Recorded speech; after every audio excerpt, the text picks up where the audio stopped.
আমরা বলতে হচ্ছে আমরা বরাবরই হচ্ছে দুজন থাকি, তো এর ব্যতিক্রম আজকেও হয়নি। এখন এই মুহূর্তে যেখানে আমি দাঁড়িয়ে আছি সেটা হচ্ছে বুড়িগঙ্গার তীর ঘেঁষে, যেইখানটায় হচ্ছে বলা যেতে পারে সবুজের মধ্যখানেই আমরা আছি।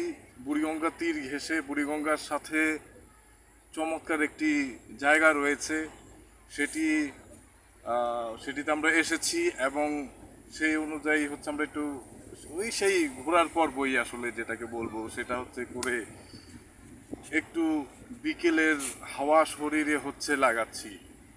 তো সেটার ধারাবাহিকতা যেরকমভাবে আমরা করে যাচ্ছি বা আমি করছি, তো সেটারই ধারাবাহিকতা রক্ষা করতে গিয়ে এখন কথা বলছি। আমার পেছনটায় অবশ্যই দেখতে পাচ্ছেন যে এটা কিন্তু নদী, বুড়িগঙ্গা নদী বলেই দিলাম। তো এটার সামনে হচ্ছে এসে মন চাইলো যে খানিকটা সময়, মানে খুবই অল্প সময়ে কথা বলি, ওই জন্যই বললাম। ধন্যবাদ যারা শুনছিলেন।